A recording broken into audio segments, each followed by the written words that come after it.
Your voice has been heard. The people want more uploads. They want longer video of the #1 home improvement channel in the world. This is just part of having a remodeling business. You'll understand once the video starts. Got several hours wrapped up into painting one side of a cabinet. Why am I painting one side of a cabinet? Because the design changed. Originally, that archway in that kitchen was going to have a bump out of about 14 inches. And the cabinet, the first cabinet, was going to go right up to it. You didn't need to have a painted edge. So I built that cabinet for the original design. Now that the design has changed and the arch goes into the wall, I still don't know how it's going to look, but the first cabinet goes up there and you are going to see a portion of it. The arched portion. The top part will be covered up, but there will be a portion that's exposed. And I can't have that as the pre-finished maple. Maple? Yeah, I think it's maple. So it's got to be painted. What that means is I got to clean up the workshop a little bit. I got to change over my spray system from clear lacquer to the white. I've got to bring the cabinet to the workshop. I've got to prep that side, mask it off, take the door off, everything, and paint just that side. So I've got a massive mess here. Why don't I clean this up? Why don't I finish it out? Do the electrical, finish the walls? The answer is I don't have time. And then the counter answer to that is make time, handyman. Well, I've already made time for other things that make money. So I make time for the things that make the most money. This workshop, out of all the things that occupy my time, earns the least amount of money. That's why it's not on the priority list for things to make time to do. You know, when you sacrifice, you cut your hunting trip short by 4 days to get back to work. I'm not leaving my hunting trip early just to work on this because it doesn't make any money. I've got remodels, I've got estimates to do, I've got videos to film and edit. Those are the things that I sacrifice for because they pay me. Honestly, have no idea how I'm going to make time. It's going to cost me $10,000 in sacrificed work time to finish this out. And at this point in time, it's not worth 10 grand to give up $10,000 to have this finished. We will figure out how to make time. This is my workspace here. This is where I'll be prepping the side that has to get painted. So I've got some leftover wood. I got some wood, some packets still wrapped up at the ceiling that need to get returned. I'm thinking of putting some of this on the walls in here. I think this would make a pretty cool accent wall in the workshop. So I think I'm going to store all these up in the rafters. This is the first cabinet that gets installed. There is no room to put a skin on here. A lot of times you can just put a 1/8 inch panel, painted panel on here, and you'll see me do that in different areas of the kitchen. The back of island cabinets, I'll always get a skin, but there's just no room on here. And I don't want to build a whole new cabinet. The archway kind of comes in, maybe right around, I don't know, maybe come right around here. Goes back. So 1, 2, 3 pocket holes. We're going to fill the 4th one just because they get glued in, filled, sanded, and this whole thing here, this is a lacquered finish. This also needs to be scuffed. So this will all get sanded with probably 220 to start. It's going to take a couple different coats. 220 to start, and then we'll move to 320 before our final coat. But that is the plan. It's only 69 degrees inside the workshop right now. I don't have any heat going, but that's warm enough to bring this up to 70, and we'll get the heater going in the spray room next door to make sure that the temperature in there is just right. These are paint grade pocket hole plugs. You can see what they look like. And sometimes this one's going to be a good fit. So it looks like I have some that I previously modified mixed in here and some that I haven't. So this here is one that I modified by cutting it short. You can see how much longer this one is. This one won't fit in here at all. I mean, it fits in, but it's sticking way out. And it's probably designed that way. And lucky for me, I've got just enough already pre-cut to work with this.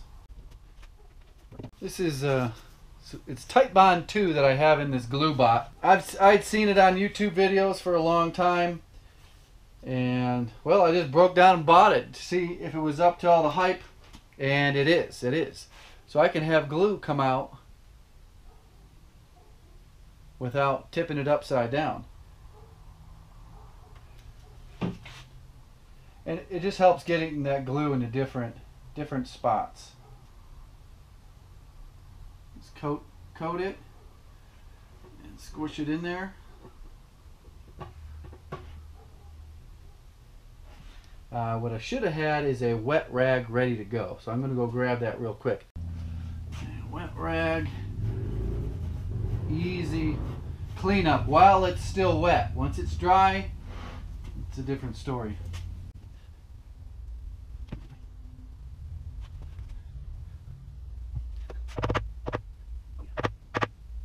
This is a tool. It's a real tool here. I'm using it as like a plastic hammer. And I'm just rotating the plug inside the hole. It's still a little proud, so this will get sanded down.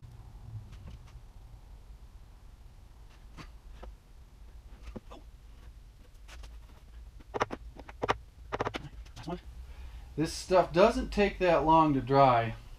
I've been building, what did I build? And I built it wrong, and it had only been maybe 5-10 minutes at the most. And it was probably a cabinet frame or door frame or something like that. I noticed my mistake right away and went to pull it apart. The glue bond would not come loose. It actually broke the wood, ripped the wood apart. And that was all within 10 minutes of me clamping it together. So I'm going to let this start drying, and we're going to go over to the paint room and get that room ready to spray. We are at the mixing station. There is still lacquer in here from a week ago. Just a little bit. I sprayed all the way up until the night that I had to install. Pretty much operate on working every waking hour, except for a few hunting trips that I took this year.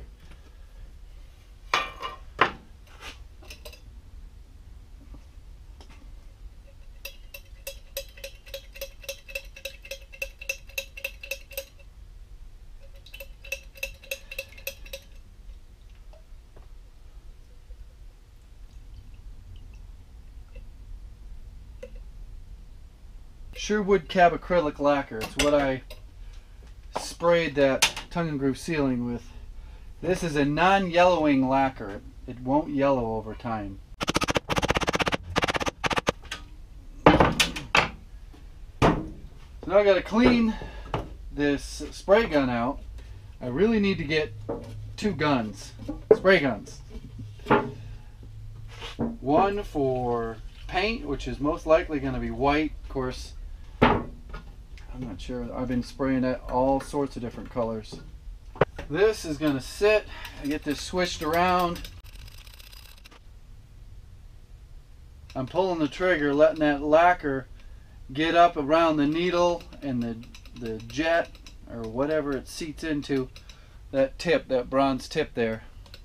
That's going to dilute for a bit and thin down and loosen everything up. It's going to take a couple applications of this paint thinner.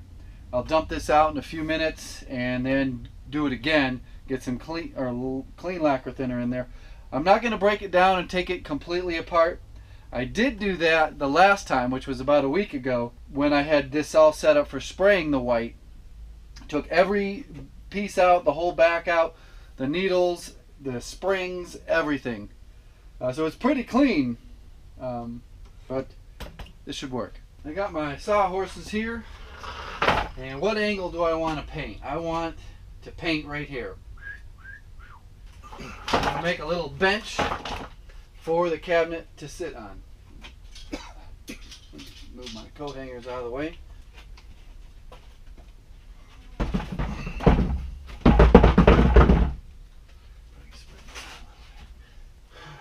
Dust off.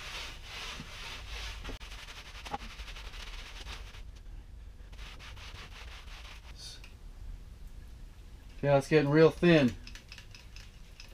That's just the gravity. Crazy, this dries within seconds.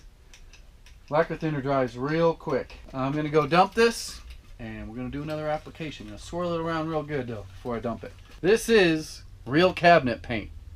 This is Lenmar Ultra Lac Pre-Catalyzed Finish White Top Coat.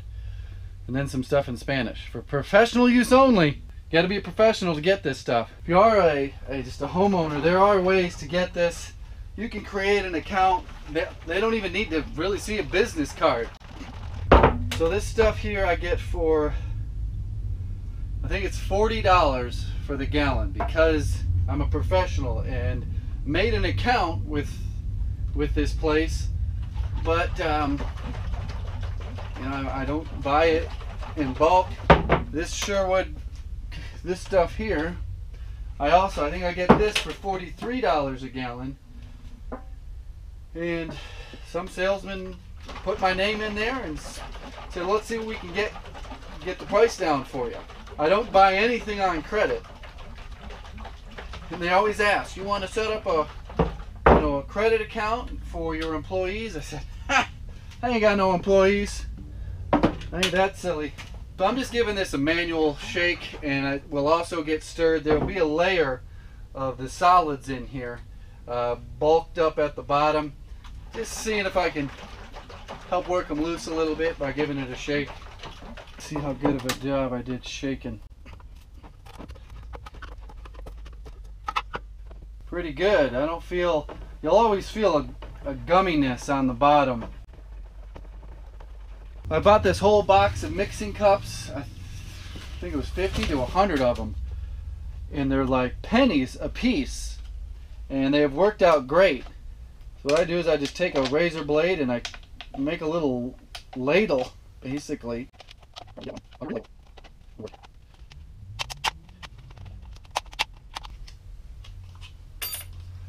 Beyonce's calling me. It's getting gloved up here. This is really good paint. If you get it on your hands or your fingernails, you're gonna have it there for a while. One way to test how thick the paint is to watch how thick and how fast it runs off your stir stick. I used to use a viscosity cup and just do trial and error off of what the flow in seconds was to empty the viscosity cup and how it flowed out of the paint gun. And it's time consuming, but it works. Over time you get an eye for the right flow out of your paint gun.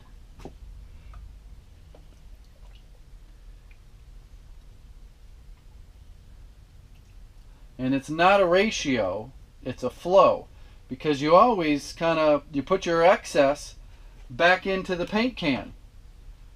So the next time you were to mix up some paint, the ratio would be off. You never just have raw paint. There may get to a time when you've painted so much and you put the leftovers back in here that you have the perfect flow rate and you no longer need to thin it down with lacquer thinner. Now this is more paint than I need, but that's a good thing. You don't ever want to come up short, and especially on your last coat, and try to stretch it.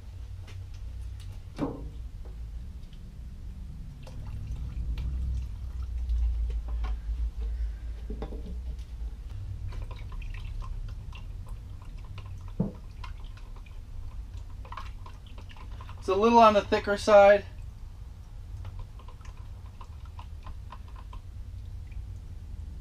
But that side panel doesn't need to be sealed up, so I don't need a thin sealer coat.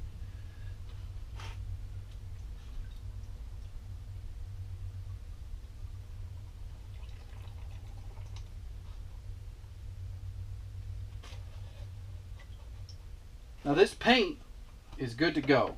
Now that it's sealed up, I can use this same paint for days. So now it's time to head back over to the cabinet and prep it for paint. So can you see that?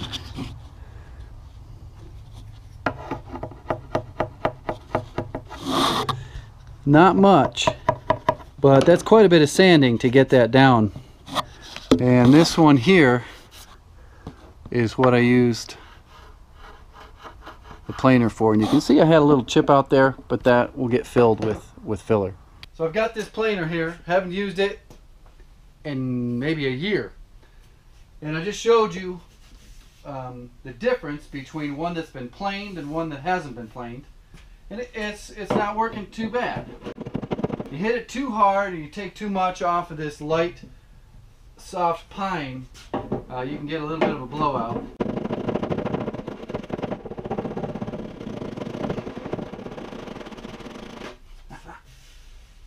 Perfect.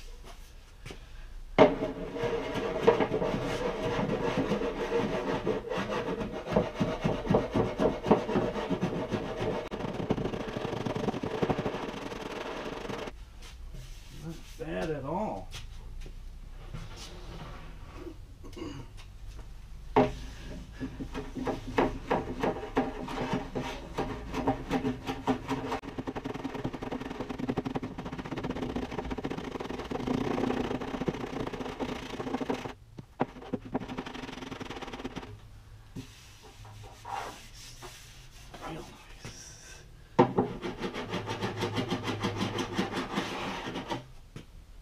Filler I'll be using, it's called plastic wood, all-purpose, paintable, stainable. Using a razor blade to apply it, not going to take much.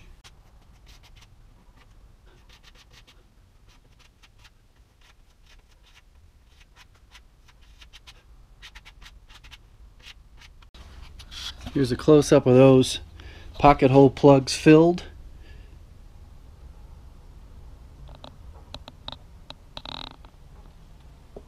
The paint will also work as a final filler, as I'll sand in between coats. Now that's going to dry pretty quick because it's on so thin and I didn't require much filling. Hey, all the wood filler is all dried up. It's going to be a little difficult to sand right up to this without bumping that edge, but for the bulk of it I'm going to use my palm sander, and then to get right up to this edge here I'll have to hand sand. 220. As I said earlier, I'm going to start off with 220. Normally I fire up the dust collection, but the power for this comes from a Craftsman shop vac that's underneath that side of the table saw. Extremely loud, and well, I'm just sanding a light sand here. We're not going to make that much dust.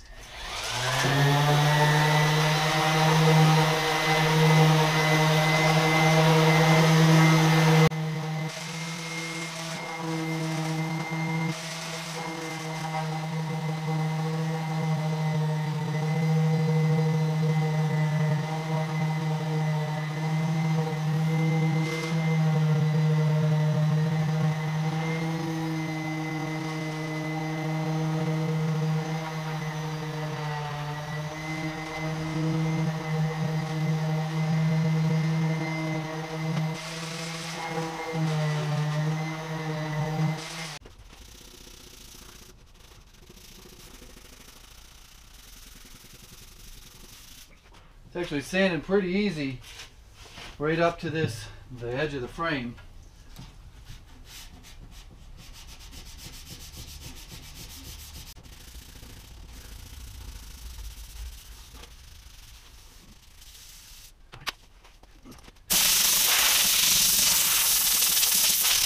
I don't want to do that.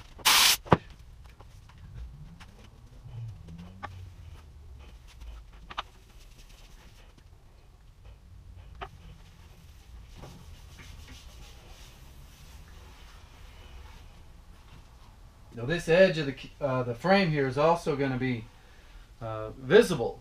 Before, it wasn't going to be visible, so not a lot of time went into prepping the surface. It has nice white paint on there, but doesn't have that glossy, smooth finish. So with the same 220,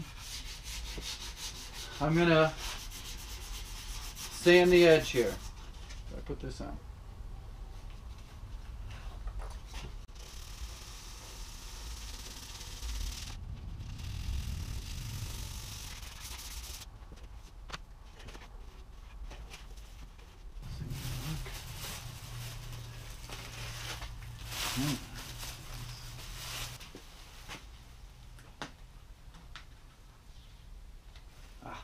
Cut myself.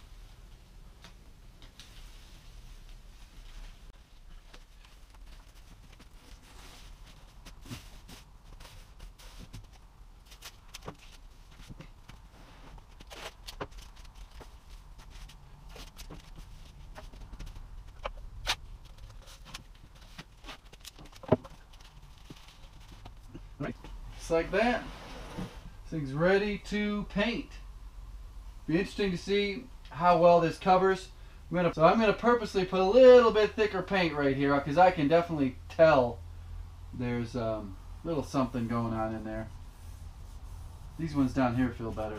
So I'm going to get my settings all dialed in. I'm good on the pressure. I leave it, you know, but I got a tank pressure and then there's a valve on here. And this hasn't adjusted, but I have messed with the flow control while I was cleaning it. So that's what I'm going to dial in, and actually it looks pretty good like that. I am going to dial it down a little bit more. Just a little more. And I might increase my pressure just a little bit. Oop, wrong way. There we go. Dial down the pressure. My pressure is about 18. Oop, wrong way. I want it to be right around 12. There we go. Did you get that? I want it to be around 12.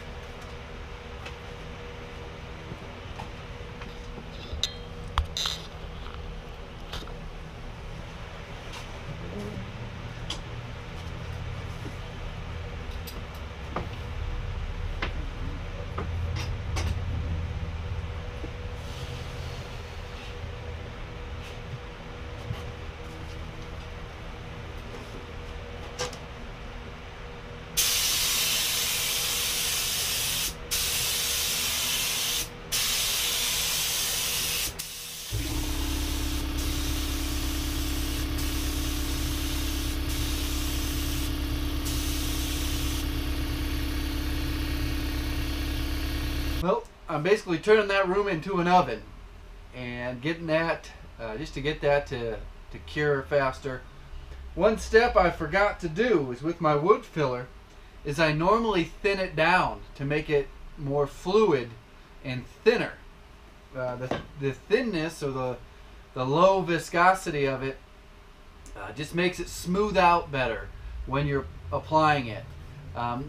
There you can easily see the plugs right now.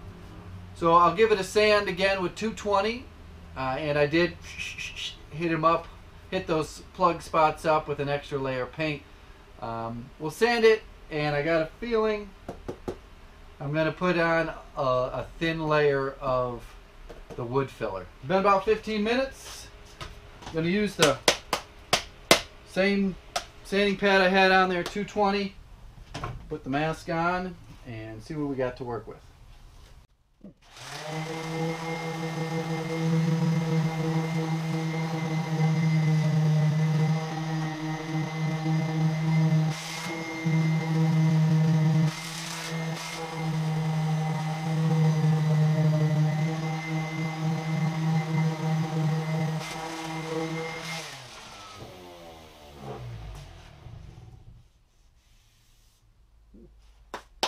I gotta say, that paint bonded on there really good. Man, I mean, this whole thing got sanded. And in about 15 minutes after I sprayed it, obviously you can see I was pushing heavy here, here, and here. I'm just going to do a thin down fill on these three here.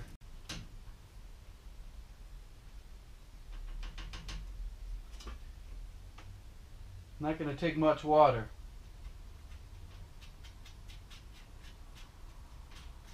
Yeah.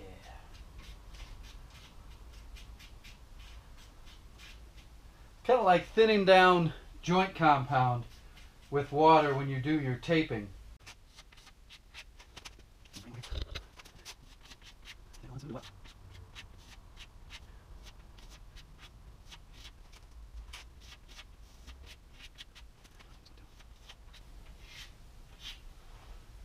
Alright, looks good.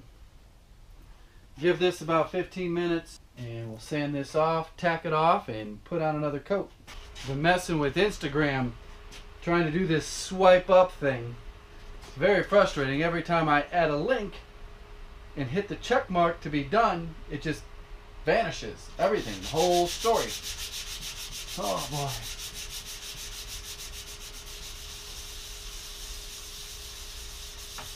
Okay, that looks much better. Put this on.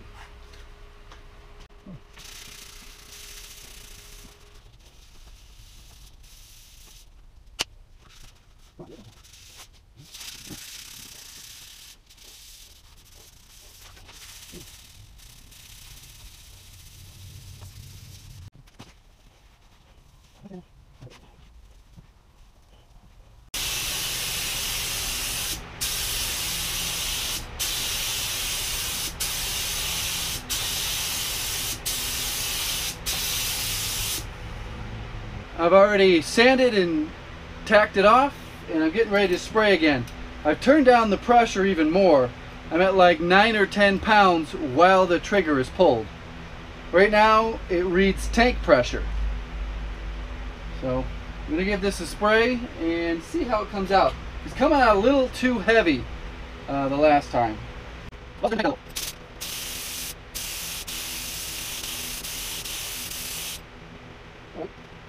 Kind of strange when you do this type of work. It's hard to sit still. So in between coats, waiting for the dry time, I've been raking the leaves in the backyard. I said, hey, now's the perfect time to make some time for that workshop. So for the next 10 minutes, I'm going to sweep. Don't worry, I'm not going to make you watch me sweep the workshop. Yeah, that's just what I'm doing. Like I said, this is kind of a behind the scenes thing of the realities that go into making these YouTube videos. I'm not going to make you watch. This is the second to last coat. I'm trying to give you a shot of the, you can kind of see it there. It looks pretty good. It's tempting to just go with this as the final coat, but I want that full mill thickness. What the heck is the full mill thickness? Well, the thickness of the paint is ideal at a certain mill. It has nothing to do with the metric system. It's just how they measure thickness of applied coatings. There's other things that are measured in it as well. But I want to get that thickness on there, and this thing will cure overnight, and in a day or so it'll be at its full hardness. And this will be an amazing, durable finish. I don't anticipate it seeing much wear and tear, but it will be ready for whatever the world throws at it. There you go.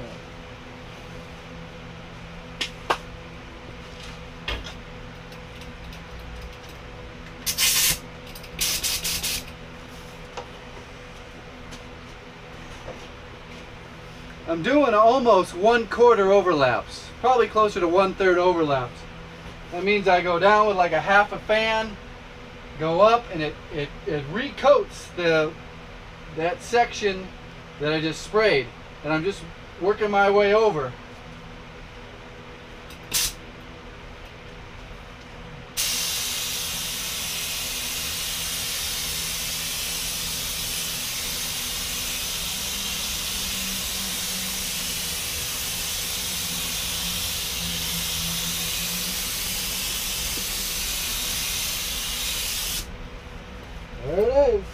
Done.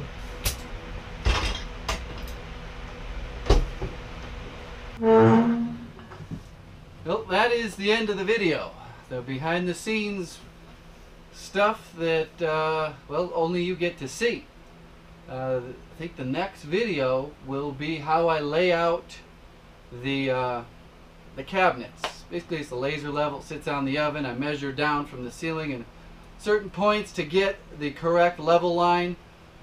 I'm not sure if I'm going with a ledger board this time because I can't use my sticks because we still have the countertop there. And they need that countertop as long as possible. Pretty much the next phase after this first bank of cabinets goes up is the full gut. The lower half has to come out. The cabinets, the appliances, that flooring, the underlayment, and then from there we move on to the hardwood flooring. Hopefully, I'm pretty sure you can do a lot of work onto with a hardwood floor. The only thing that I can't do is stain it because it's got to match the rest of the house, and it's a natural red oak. We'll be using a water-based polyurethane that goes on the floor. Bona. I'll have to look up what I've used in the past. I'm looking around because I used to have a spare can of it around. Probably tossed it. Bona high traffic, something like that. Alright, well, hope you enjoyed. Goodbye.